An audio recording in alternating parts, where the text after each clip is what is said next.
Hayawi hatimaye imekuwa klabu ya soka ya Simba imeweza kufuzu kwenda hatua ya nusu fainali ya michuano ya kombe la shirikisho barani Afrika. Pembeni yangu hapa niko na shabiki kindaki wa Simba. Nataka tujue yeye furaha yake siku ya leo, amelipokeaje swala hili?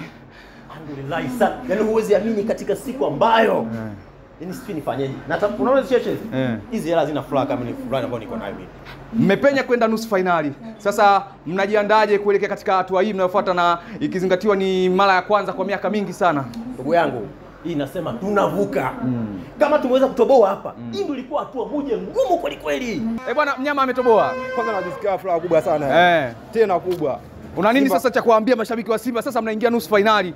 Kwanza niseme namshukuru Mungu kupita hapa.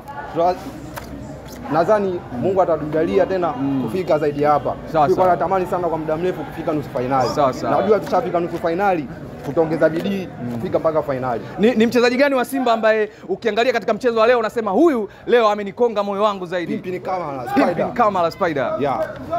Basi hiyo ilikuwa ni furaha kutoka kwa shabiki huyu wa timu ya soka ya Simba baada ya klabu yake ya soka ya Simba kuweza kufuzu kwa mikwaju ya penalti kwenda hatua ya nusu fainali. Unapokeaje ushindi huu wa leo?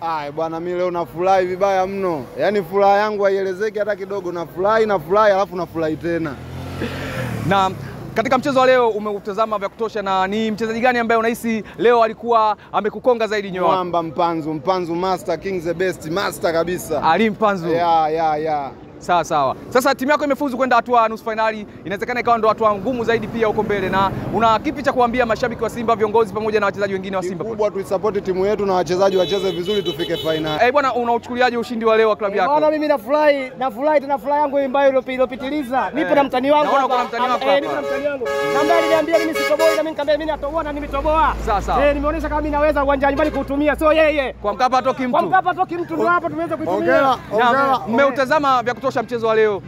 Labda ni mchezaji gani ambaye unahisi alikuwa ndio roho ya timu kwa siku ya leo? Bwana, mimi Ali Mpanzu kibisawala, mwanangu sana tena, mwanangu mpaka namba ya mwisho. Ali Mpanzu kibisawala. Kwa siku ya leo kama ulivyoangalia mchezo, unahisi ni mchezaji gani ambaye aliweza kukukonga nyoyo zaidi? Mkwala the best. Striker refu kuliko goli. Striker refu. Goli kipa namba 1 Spiderman. Acha ise, hatari sana. Ila wachezaji wote wa Simba nawapa pongezi. Wamefanya kazi nzuri sana. Hii kitu ndio tulikuwa tunahitaji. Ile jina la mwaka imisha. Hakuna makaroba, hakuna nini. Naam, hiyo ndio furaha ya shabiki huyu wa Simba baada ya klabu yake kuweza kufuzu kwenda hatua ya nusu fainali michuano ya kombe la shirikisho barani Afrika. Kwa niaba ya Apple TV, mimi naitwa Odemba, nyuma ya kamera ni Chale la Machale. Chao.